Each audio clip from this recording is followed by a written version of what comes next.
and when I looked at him, he nodded. My phone went off again. "Turn on your laptop now." We shut the blind straight away, not knowing we were making a huge mistake. We didn't know what else to do in this state of panic. A man outside our house and a whole chat room of killers coming after us. Despite the police saying they were on their way, they didn't sound too convinced on the phone. I can't imagine a story about a killer from the dark web is too believable for them. Another text. "I am coming in if you don't turn it on." I knew I shouldn't do it. My webcam was on. If I did it, they would see both me and David. It would be over for both of us. David ran and grabbed a baseball bat just in case the man outside tried to come in. About 5 minutes later, we heard the doorknob turning. It was locked, but we then heard banging at the door. We both freaked out and I looked out the window again. Sure enough, the man and the van were gone. The banging on the door got more and more violent until eventually we heard a horrible scratching sound. It lasted a few more minutes and then we heard footsteps walk down the hall and eventually fade away. I received another text. "We will be back." That really got to me when the cops arrived. They told me to look at my door. I followed them back out into the hallway and saw engraved in our door my name. The police began investigating the whole building and they had a tech police officer come in and look at my computer. He began to do scans and investigate the weird software on my laptop. Eventually he managed to close and remove it and told me that my laptop isn't safe. He said the core files of it have been hacked into, corrupted. We did a complete wipe of my laptop and he looked at my phone as well. Just like last time, he couldn't tell where the messages came from and told me that they would be sure to keep some cops nearby in case this ever happened again.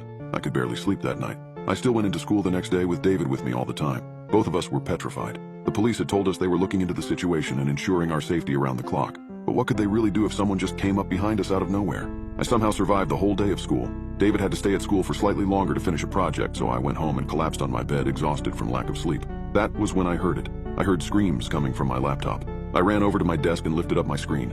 My wallpaper was changed and an application filled the whole screen with what looked like a live stream. I couldn't exit out, and the live stream was coming from a boy's house. He looked about 13 or 14 and was at his computer. It was David's brother. It didn't take long for me to see that I was watching through his webcam and he had no idea. I saw a small chat box pop up in the top right of the screen, and in it someone typed in the box, "Welcome to our live stream. We are glad everyone could be here. Thank you, John, for being here as well." My eyes got very wide.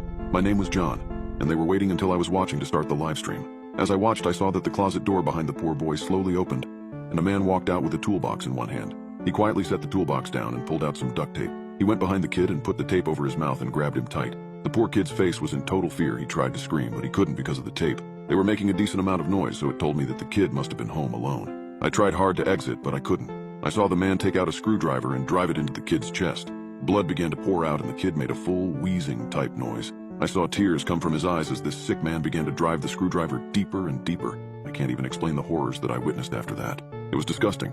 I noticed that in the chat box several people were cheering the man on and requesting for him to do different things to the boy. I was sick. I threw up all over the floor, and when I looked back, I saw in the chat box people typing in horrible things like, "Oh my God, that was so wonderful, thanks so much for doing this." In the box, I saw someone named Culture045 type into the box, "Thanks for the request, John, we did this for you." After that, the program closed on its own.